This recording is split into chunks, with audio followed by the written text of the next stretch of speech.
गाव परिसर व राज्यभरातील बातमीसाठी आमचे चॅनल निर्भीड विचार न्यूज सबस्क्राईब करा आणि शेअर करा व नवीन बातम्यांच्या अपडेटसाठी बेल आयकॉनवर क्लिक करा. ताज्या बातमींसाठी आमची वेबसाईट www.nirbhidvichar.com ला व्हिजिट करा.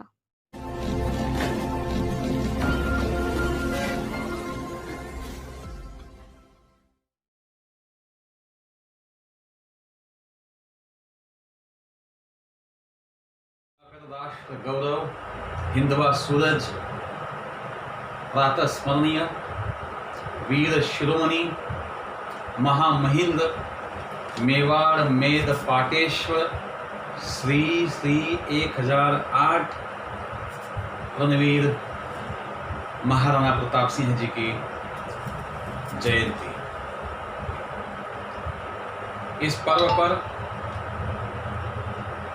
मैं प्रातस्मरणीय महाराणा प्रताप सिंह जी को विनम्र अभिवादन करता हूँ। सभी राष्ट्र प्रेमी नागरिकों को शुभकामनाएं देता हूँ। हर सदी में इस भारत राष्ट्र में महाराणा प्रताप सिंह जैसे कई महावीरों ने जन्म लिया है। जब जब इस भारत राष्ट्र पर चक्र की विपदा आई, तब तब हमारे राष्ट्र में हर जाति धर्म में, हर पंथ और प्रांत में कई महापुरुषों ने जन्म लिया, जिन्होंने अपने कर्तव्य से इस देश के इतिहास का मान बढ़ाया। मैं उन तमाम ज्ञात अज्ञात शूरवीरों को नमन करता हूँ। क्यों ऐसे वीर इस सनातन धरा पर जन्म लेते थे? क्यों ये मालिका निरंतर चलती रही? इसका रहस्य हमारी संस्कृति में है, हमारे साहित्य में है, हमारी आस्था में है। मेरे साथियों, इस देश में जब जब परचक्र का बवंडर आता था, तब तब हमारी माँ बहनें हमारे बच्चों के सामने, वीर जवानों के सामने कुछ गीत गुनगुनाती थी। उन गीतों की चंद पंक्तियां मैं आपके सामने दोहराना चाहता हूं। जब वीर योद्धा, चाहे वो उनका पति हो, पुत्र हो, भाई हो या पिता हो, जब हाथ में तलवार लेकर, शस्त्र लेकर जब रणभूमि में जाता था, तो ये माए गाकर सुनाती थी, पाछा फिर मत झाक जो काई न देगा साथ, थारा साथी तीनों हैं, हियो, कटारी और हाथ। क्या अर्थ है इन पंक्तियों का कि हे वीर, रणभूमि में आप जा रहे हो मातृभूमि की आन बान और शान की रक्षा करने, कभी वापस मुड़कर नहीं आना, और कोई आपके साथ आएगा इस बात का भी कभी ख्याल नहीं करना। कोई नहीं आएगा, कोई आपको साथ नहीं देगा। वो माँ बहनें उस वीर योद्धाओं को कहती थी, थारा साथी तीनों हैं, केवल 3 साथी तुम्हारे रणभूमि में रहेंगे। पहला है हियो। हियो का अर्थ है तुम्हारी हिम्मत, तुम्हारा साहस, योर करेज। दूसरा है कटारी, तुम्हारा शस्त्र, और तीसरा है तुम्हारा हाथ, तुम्हारा जिगर। मेरे साथियों, ऐसी ही काव्य पंक्तियां हमारे उन महान नरवीरों को सदियों से प्रेरित करती रही। और एक दूसरी काव्य पंक्ति में आप यह दोहराना चाहता हूं। वो माए कहती थी, सूरा रण में जाए कर लोहा करो निशंक। देखो कितने सुंदर शब्द है। सूरा रण में जाए कर लोहा करो निशंक, ना मुझ चढ़े रंडापनो ना तुझ चढ़े कलंक। कितने प्रेरक उत्स्फूर्त शब्दाविष्कार उन मां बहनों के मुंह से होते थे। सूरा रन में जाकर, हे वीर तुम रन में जाओ, लोहा करो निशंक, चिंता मत करो, निर्भय होकर रन में शत्रु से लोहा लो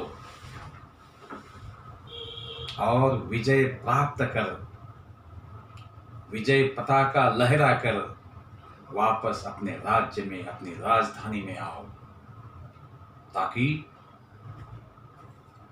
अगर तुम इस युद्ध में लड़ने से पीछे हट गए या इस युद्ध में आप शहीद हो गए तो भी वो मुझे स्वीकार्य होगा, लेकिन आप रणभूमि में पीठ दिखाकर मत आना। ऐसी प्रेरक काव्य पंक्तियां, ऐसी प्रेरक गीतों से हर सदी में, हर पंथ प्रांत में हमारे देश में महानायकों ने जन्म लिया। आज ऐसी ही महापुरुष का जन्म जयंती पर्व हम मना रहे हैं। पिछले 9 मई को ग्रेगरियन कैलेंडर के अनुसार जो जयंती मनाई गई, मैं शिवराना ग्रुप महाराष्ट्र की ओर से फेसबुक पर लाइव था। उस वक्त के लाइव व्याख्यान में हमने छत्रपति शिवाजी महाराज और वीर महाराणा प्रताप, इन 2 महापुरुषों के बीच जो साम्य थे, जो बलस्थान थे, उस पर हमने बल दिया था। आज के इस लाइव व्याख्यान का विषय है महाराणा प्रताप की युद्ध नीति, साम्राज्यवाद के विरोध में जो जनयुद्ध उन्होंने खड़ा किया था उसका स्वरूप, इस विषय पर हम बात करेंगे। कई बार पिछले लाइव में हमने ज्यादातर उनके अथ से इति तक जानकारी हमने दी थी। एक मराठी ग्रंथ जो मेरे द्वारा 8 साल तक प्रत्यक्ष अध्ययन संशोधन कर जो 2015 में प्रकाशित हुआ, उसके बाद मुझे बताने में आपको हर्ष हो रहा है कि आज ही मैंने उसका हिंदी संस्करण प्रकाशक के पास भेजा है। मराठी संस्करण से हिंदी संस्करण थोड़ा भिन्न है, लेकिन ग्रंथ का शीर्षक मैंने वही रखा है और हिंदी संस्करण में ज़्यादा से ज़्यादा जानकारी, तथ्य और तथ्यांश, इस पर मैंने मंथन चिंतन प्रकटन किया है। आशा है लॉकडाउन के चलते विलंब हुआ, वरना आज ही की तिथि को उसका विमोचन होता। खैर, ईश्वर इच्छा बली ऐसी, आने वाले चंद दिनों में वह ग्रंथ प्रकाशित होगा, जिससे आपको महाराणा प्रताप जी के जीवन के बारे में विस्तृत जानकारी मिलेगी। मेरे साथियों, साम्राज्यवाद और जनयुद्ध, सबसे प्रथम हम इन 2 संबोधों को स्पष्ट रूप से समझ लेते हैं। साम्राज्यवाद, जिसको अंग्रेजी में हम कहते हैं इंपेरियलिज्म, इसका अर्थ है कि अपना जो राज्य है इसकी सीमा का निरंतर विस्तार करे। जो अन्य छोटे बड़े राज्य है, संस्थान हैं, उनको साम दाम दंड भेद का प्रयोग कर अपनी कक्षा में लाए, उन पर अपना परचम लहराए और वे राजा या वो शासक हमारे दरबार में मनसबदार बनकर रहे। इसको कहते हैं साम्राज्यवाद। मतलब अपनी राजनीति, अपनी सत्ता दूसरों की स्वतंत्रता को छीनकर उन पर थोपना। विश्व में साम्राज्यवाद के विरोध में विश्व के स्वाधीनता प्रेमी नागरिकों ने हर सदी में संघर्ष किया है और भारत तो निरंतर ऐसे संघर्षों की रणभूमि रही है। दूसरा शब्द मैंने कहा था जनयुद्ध। इसी शब्द में ही उसका अर्थ छिपा है। जनयुद्ध का अर्थ है जनता का युद्ध, जिसमें वर्दीधारी सैनिक नहीं, अपितु जनता स्वयं इसमें हिस्सा लेती है। हम 1942 की क्रांति को जनयुद्ध बोलते हैं, क्योंकि इसमें केवल नेता नहीं थे, बल्कि सर्वसामान्य आम जनता भी ब्रिटिश साम्राज्यवाद के खिलाफ उतर गई थी। फ्रेंच राज्य क्रांति को भी हम जनयुद्ध कहते हैं, क्योंकि इन युद्धों में आम जनता भी उतर कर आई थी। युद्ध तो दोनों सत्ताओं में होता है, युद्ध दो विचारों में होता है, युद्ध दो लश्करी शक्तियों में होता है। जनयुद्ध का अर्थ है जहां जनता को प्रेरित किया और साम्राज्यवाद के खिलाफ लोहा लिया, और महाराणा प्रताप इस संघर्ष के पथ प्रेरक केंद्र बिंदु रहे। मेरे साथियों, दिल्ली का सुल्तान बादशाह अकबर, जिन्होंने साम दाम दंड भेद का प्रयोग कर भारत के तत्कालीन हिंदू और मुस्लिम रियासतें, सल्तनत या छोटे बड़े राज्यों को अंकित कर लिया था। बहुतांश राजा महाराजा, सुल्तान, नवाब अपनी स्वाधीनता, सार्वभौमिकता को खोकर मुगल दरबार में मनसबदार के रूप में वे मुजरा लगा रहे थे। और उस वक्त एक मेवाड़ का छोटा सा राज्य इस मुगल सल्तनत के साम्राज्यवाद को आह्वान देता है। लगातार 30-35 साल तक, कई पीढ़ियों तक यह संघर्ष जारी रखता है और संघर्ष की प्रेरणा सदियों तक देता है। ऐसा क्या रहस्य इस संघर्ष में छिपा है? आओ हम इसकी पार्श्वभूमि, पृष्ठभूमि और अतीत पर भी प्रकाश डालें। जब समरकंद से विदेशी आक्रांता बाबर ने इस धरती पर आक्रमण किया था, उस वक्त मेवाड़ के महाराणा सांगा के नेतृत्व में इस देश के सैकड़ों राजा, महाराजा, नवाब, सुल्तान एक साथ आए थे, जिन्होंने बाबर से लोहा लिया था, जिसमें दिल्ली के इब्राहिम लोदी भी थे, हसन खां मेवाती थे, हिंदू मुस्लिम दोनों थे। उसके बाद हुमायूं और मेवाड़ का सीधा संघर्ष कभी नहीं हुआ, लेकिन जब अकबर दिल्ली के शासक बने तो उस वक्त ये संघर्ष अवश्य भावी हो गया। मुगल सल्तनत मेवाड़ पर अपना अधिकार क्यों चाहती थी? क्या था उस मेवाड़ में? क्या मेवाड़ पर आक्रमण नहीं करते, मेवाड़ पर अपनी ऊर्जा शक्ति खर्च नहीं करते, तो क्या अकबर के साम्राज्य को कोई बड़ा नुकसान होने वाला था? संभवतः ऐसे कई कारण थे। पहला कारण था कि मेवाड़ का स्वामी इस राष्ट्र का सार्वभौम सत्ताधीश था, डीजर सावरिन, जिसके लिए यहाँ की जनता के मन में एक शासक की भावना थी, भूमिका थी, सम्मान था। क्योंकि महाराणा प्रताप के दादा ने इस देश के शासकों का नेतृत्व किया था और इस भारत मां की रक्षा के लिए, जिन्होंने अकबर के दादा के खिलाफ खानवा के युद्ध में जंग लड़ी थी। यह पहली पृष्ठभूमि इस संघर्ष को है। दूसरी कड़ी है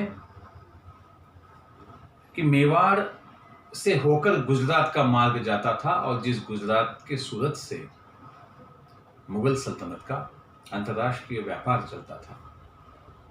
अगर मेवाड़ पर अपना परचम लहराए या मेवाड़ से हमारी मित्रता हो, तो ये गुजरात जाने वाला मार्ग सुकर हो सकता था, आसान हो सकता था। निर्भीकता से मुगलों के व्यापार इस मार्ग से हो सकते थे।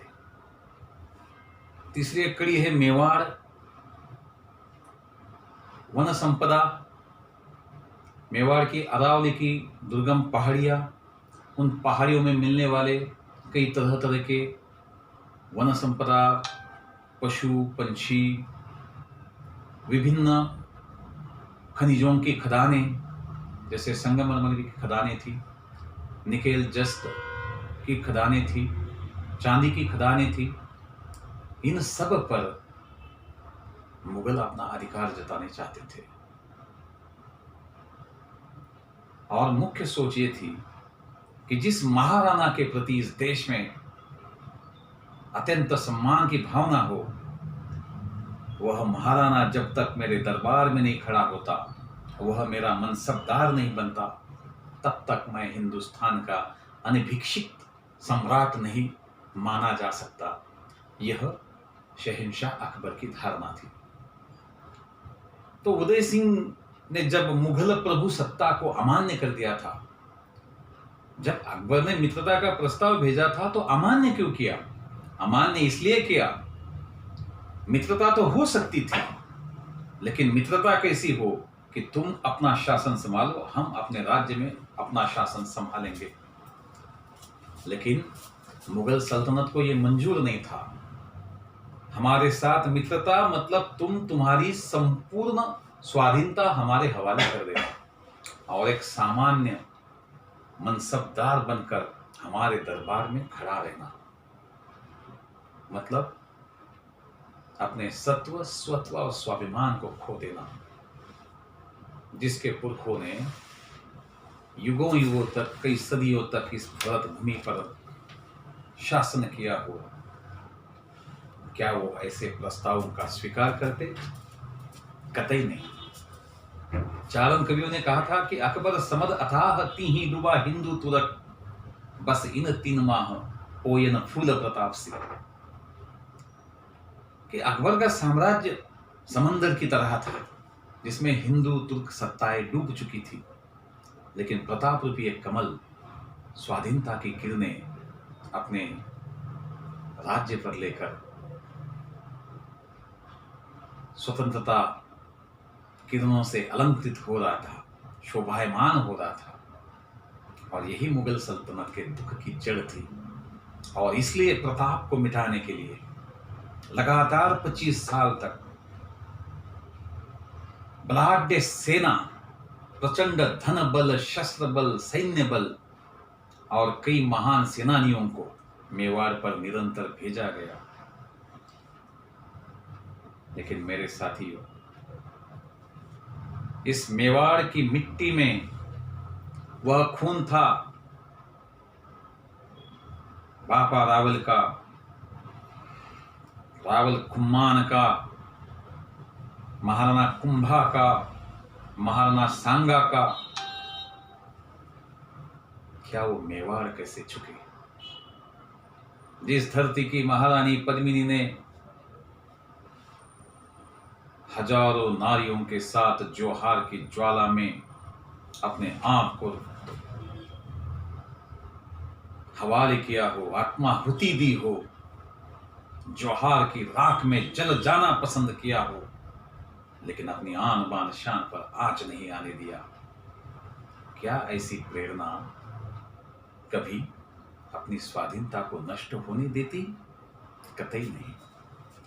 मेरे साथियों, मुगल सल्तनत की ओर से महाराणा प्रताप को मनाने की 4 बार चेष्टा की गई।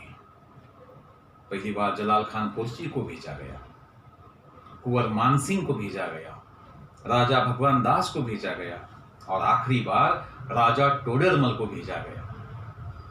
ये 4 दूत महाराणा को समझाने के लिए आए थे, मुगलिया संधि प्रस्ताव लेकर आए थे।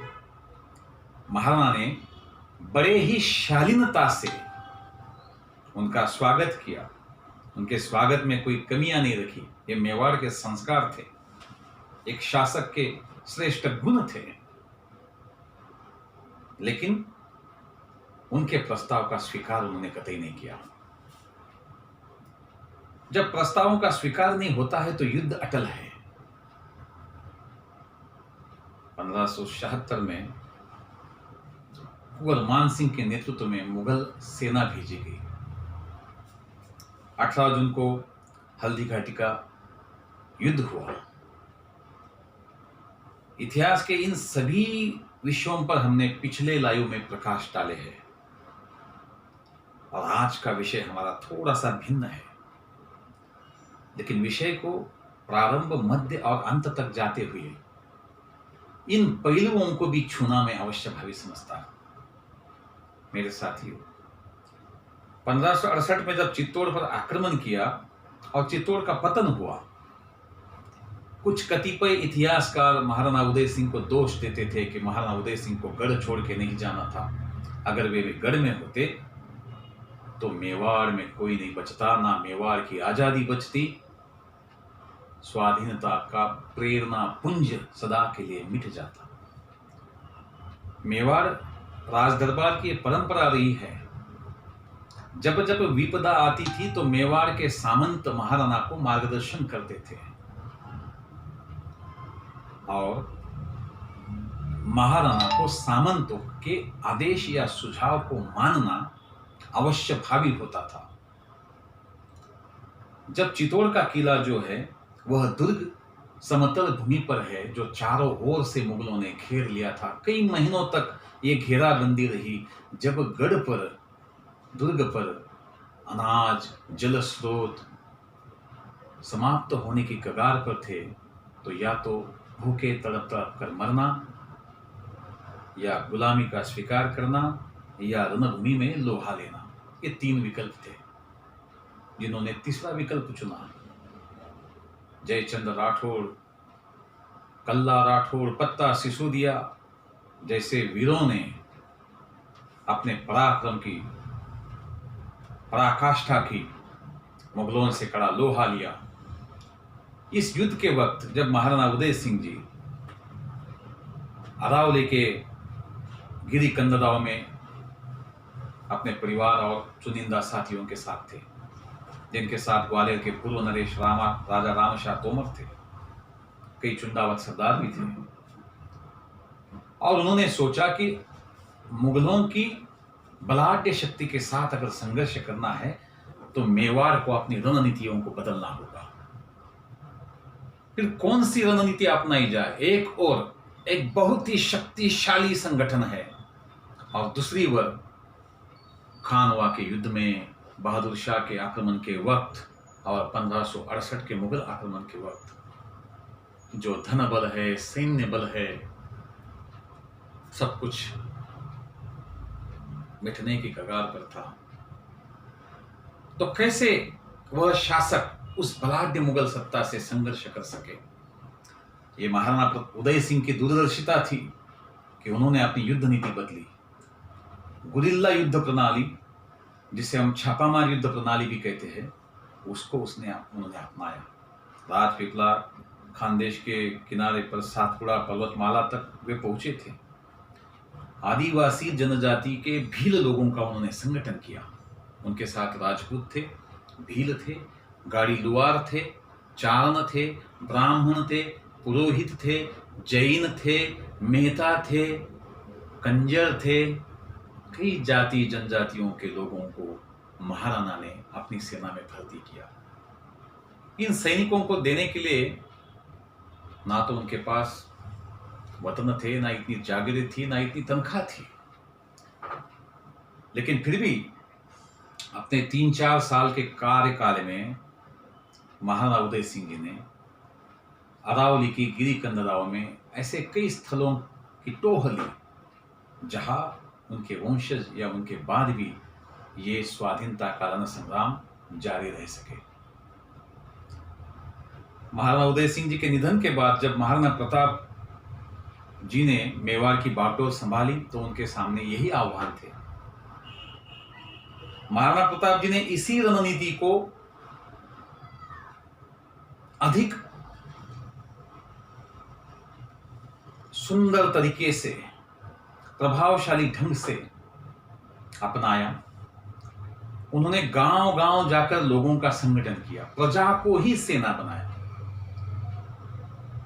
इतिहास में, विश्व के इतिहास में स्वभूमि विध्वंस, इस युद्ध नीति का महाराणा प्रताप जी ने अवलंब किया था। क्या है उसका अर्थ? दुनिया में तो सभी लोग, आप हो या हम, अपनी भूमि को बंजर नहीं करते, आबाद करेंगे, उजाड़ते नहीं। तो ऐसी कौन सी नीति थी जिसमें मेवाड़ की सारी भूमि को उजाड़ दिया था महाराणा ने? जब शत्रु के आक्रमण होते थे तो उसका सबसे बड़ा प्रहार आम प्रजा पर होता था। प्रजा लूटी जाती थी, कत्ल की जाती थी, उनके खेतों को बर्बाद किया जाता था। महाराणा प्रताप जी का अपनी प्रजा पर अत्यंत प्रेम था। स्वाधीनता का तो ये संघर्ष दिन ब दिन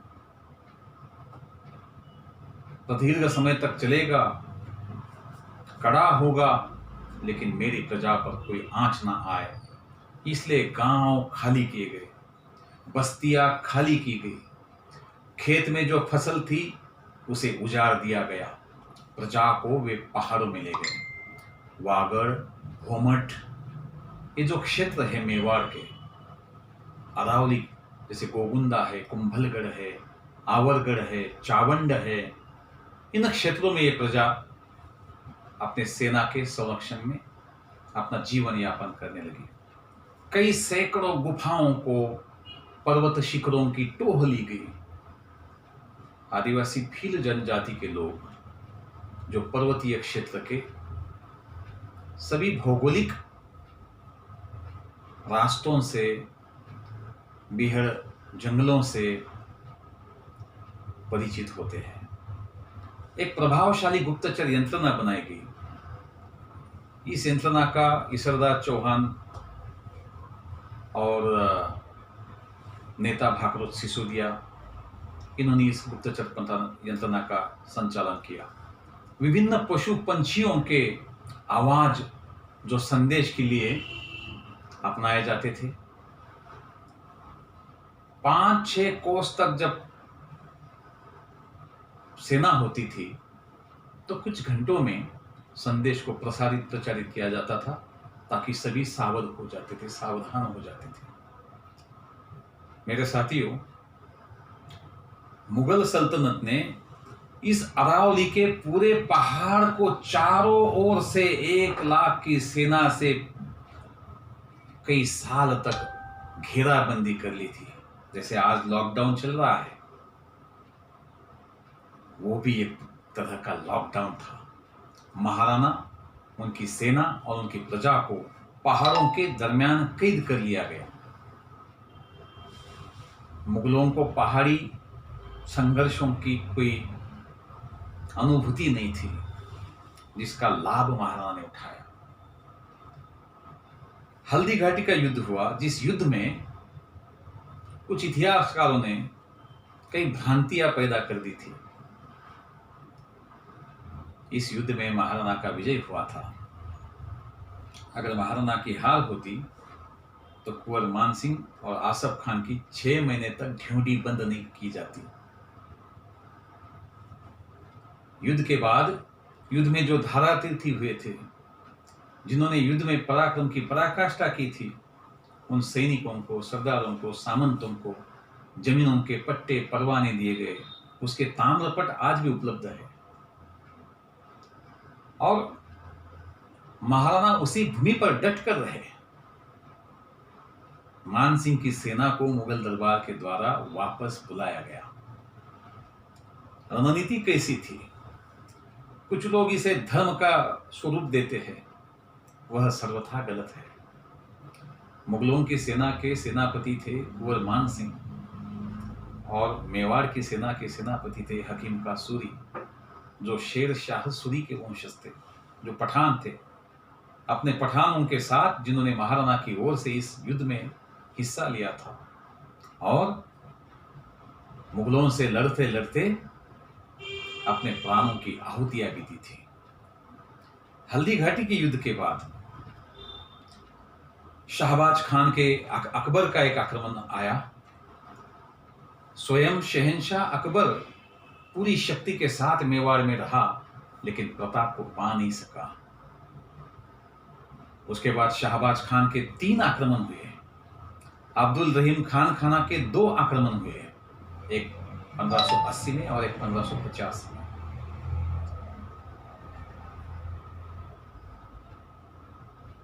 जगन्नाथ कछवाहा का आक्रमण हुआ।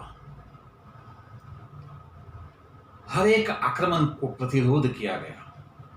महाराणा की युद्ध नीति प्रतिरोधक थी। उन्होंने स्वयं कभी मुगलों पर आक्रमण नहीं किया था, लेकिन जो मुगलों के आक्रमण होते थे उनको उन्होंने झेला था। लेकिन नीति ऐसी थी कि अपनी सेना को अलग अलग टुकड़ियों में अरावली के जंगलों में बिखेर कर रखा।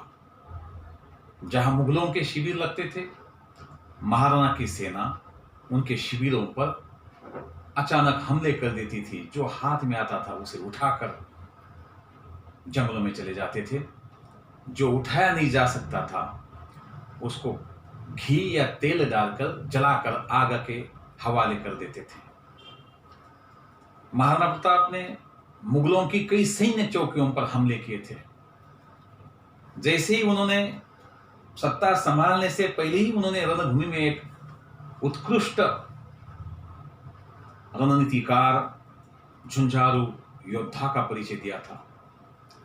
जब 15 साल के थे तब उन्होंने वागड़ 56 प्रदेशों पर हमले किए थे और विजय प्राप्त की थी। डूंगरपुर, बांसवाड़ा पर आक्रमण किए थे। मुगलों के मंदसौर थाने पर, जो मालवा में स्थित है, जब मुगलों से मंथना चल रही थी मान सिंह द्वारा, टोडरमल द्वारा, उस वक्त मंदसौर पर महाराणा प्रताप ने हमला किया था। मुगलों की जो रसद जाति थी उसको लूटी थी। उन्होंने गुजरात के मालवा के कई मुगल थानों पर कई बार हमले किए।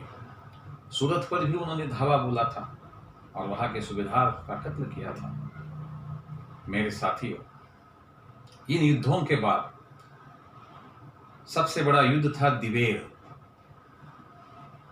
दिवेर युद्ध की कहानी ऐसी है, दिवेर युद्ध के बारे में कुछ लोग बताते हैं ये 1582 में हुआ था। युद्ध विजयादशमी के दिन हुआ था, ये सत्य है, लेकिन ये 1583 में हुआ है, 1583। इसके कई पुख्ता प्रमाण भी उपलब्ध हो गए हैं। दिवेर पे उस वक्त सेरिमा सुल्तान थानेदार था और एक ज्योतिषी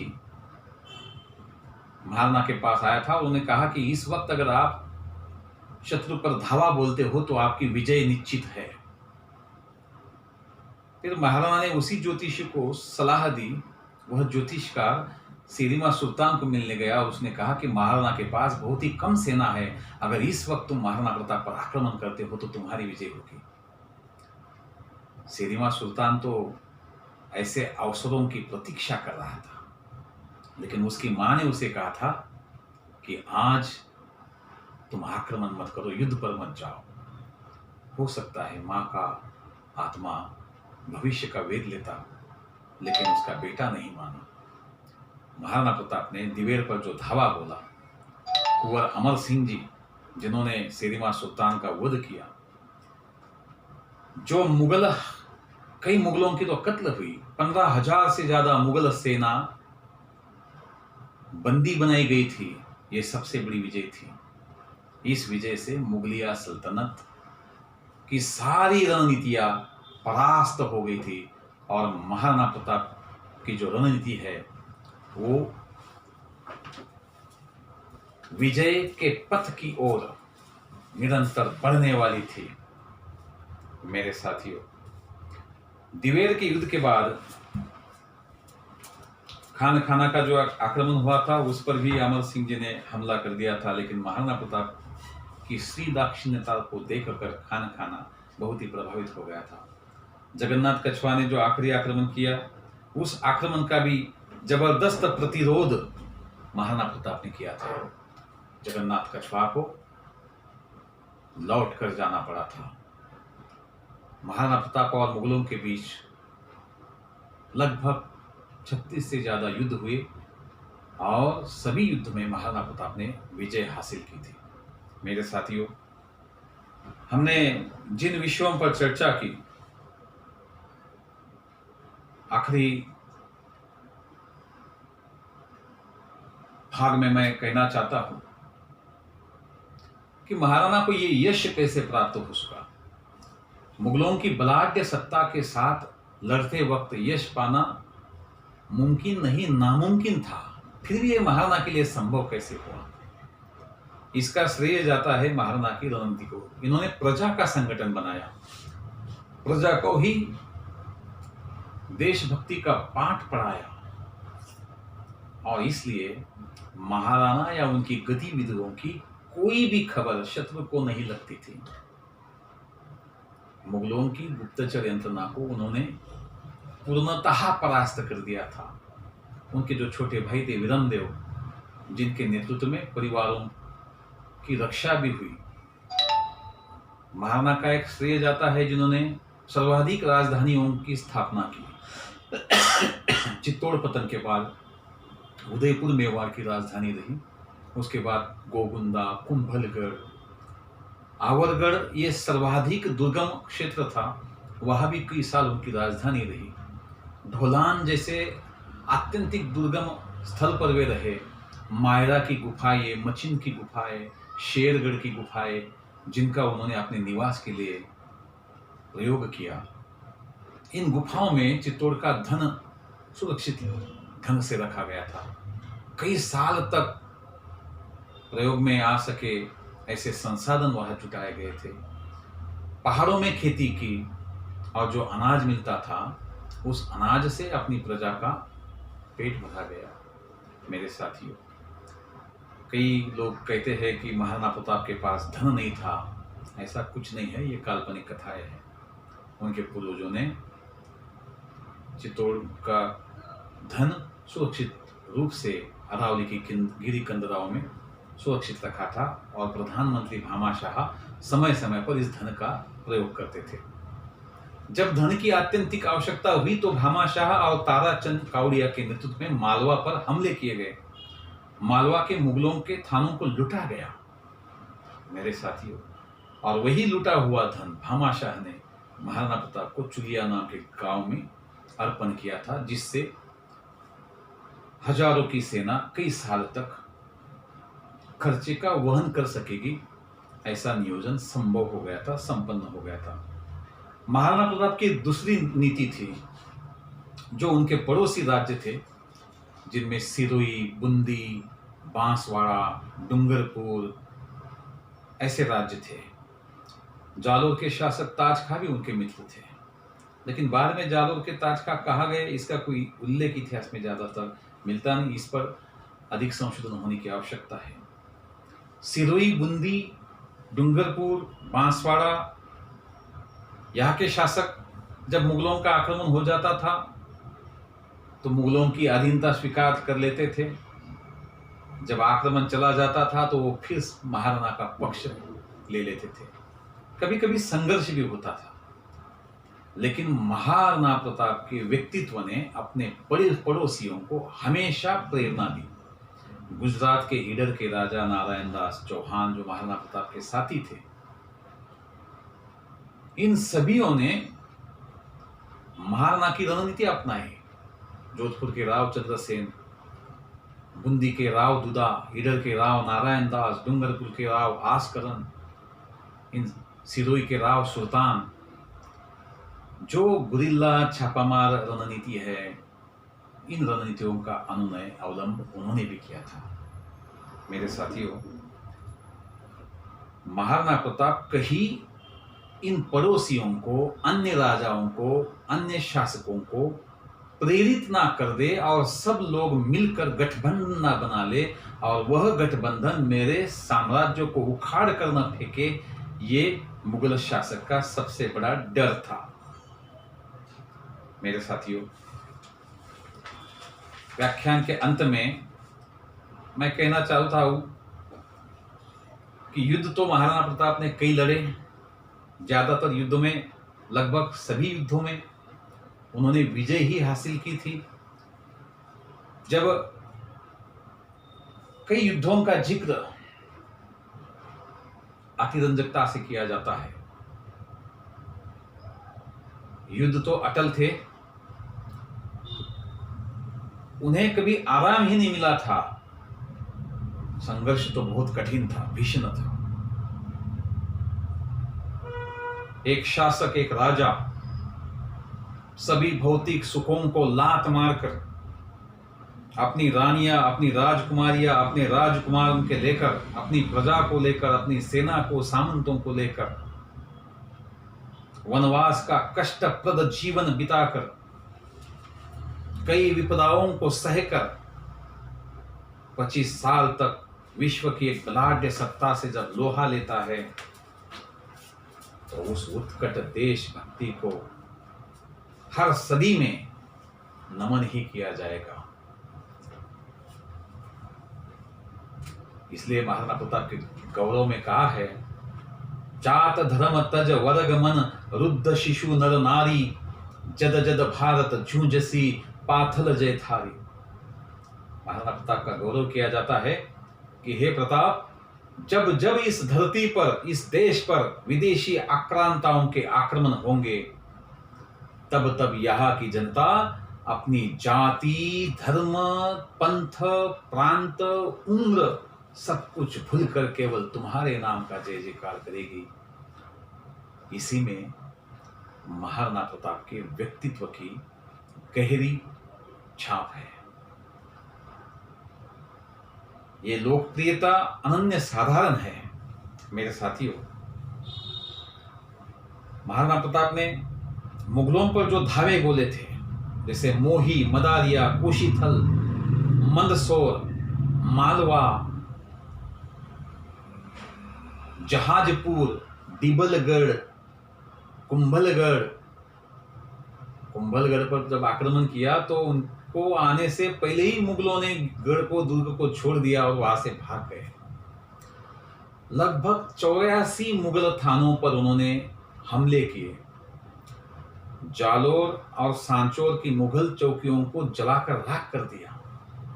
मुगलों के मन में महाराणा प्रताप ने जो खौफ पैदा कर दिया था, जब जब किसी मुगल सरदार या सेनापति की मेवाड़ मुहिम के लिए नियुक्ति होती थी, तो वे कचराते थे। मेवाड़ में आने के लिए कोई उत्सुक नहीं होता था, क्योंकि महाराणा के गुरिल्ला छापामार हमलों का भय इनको सताते रहता था। महाराणा प्रताप एक महान रणनीतिकार थे।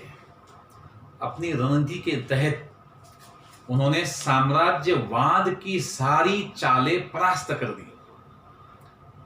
इतने बड़े साम्राज्य के खिलाफ, साम्राज्यवाद के खिलाफ सर्वसामान्य कृषक, कृषिवल, आदिम जनता को साथ लेकर एक प्रभावशाली जनयुद्ध खड़ा किया जा सकता है, इस बात को महाराणा प्रताप ने सिद्ध कर दिया।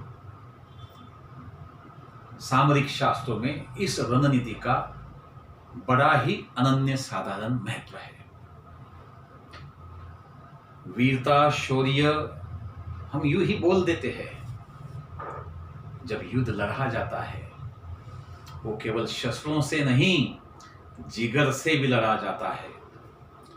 और वो भावना उन्होंने पैदा कर दी थी। विशाल मुगल सेना का एक छोटी सी मेवाड़ की सेना इतना जबरदस्त प्रतिरोध करेगी, ये बहुत ही अनन्य साधारण बात है मेरे साथियों। वो केवल एक योद्धा ही नहीं, एक उत्तम शासक भी थे।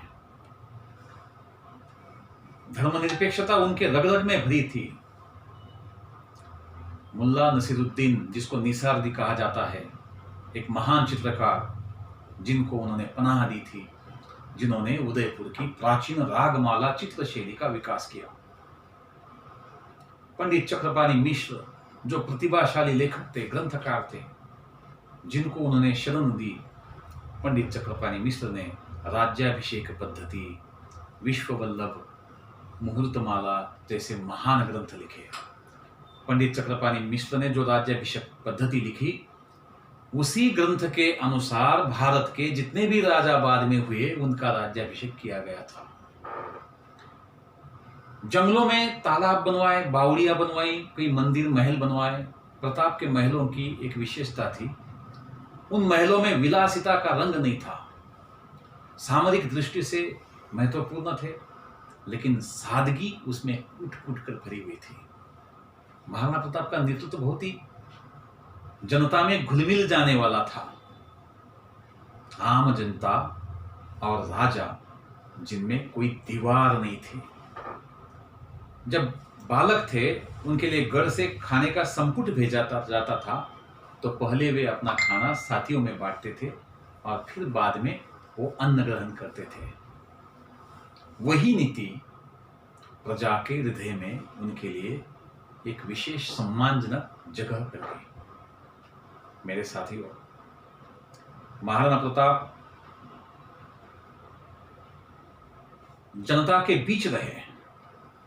ऐसी गुफाओं में वे निवास करते थे जहां बैठने के लिए शुष्क जगह नहीं मिलती थी, क्योंकि गुफाओं में भी जल स्रोत होते थे, नाले बहते थे, और बरसात के दिन में हालात और भी गंभीर हो जाते थे। कंप्लीट लॉकडाउन हो जाता था। पहाड़ों में नदी नाले उफान पर होते थे, तालाब पानी से भर जाते थे।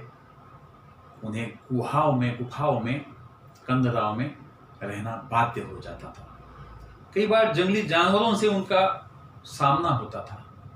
छोटे छोटे बच्चों को बांस की टोकरियों में पेड़ों को टंगवाया जाता था।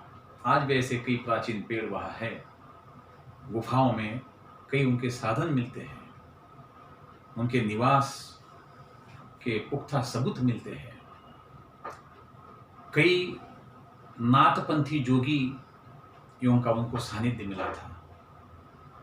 कई साधु संतों का उन्होंने सम्मान किया था। पंडित हेमरतन सूरी, जो प्रख्यात जैन मुनि थे, जिन्होंने गोरा बादल चरित्र लिखा था और मेवाड़ के गांव-गांव में जाकर मेवाड़ की जनता को स्वाधीनता के युद्ध के लिए प्रेरित किया था।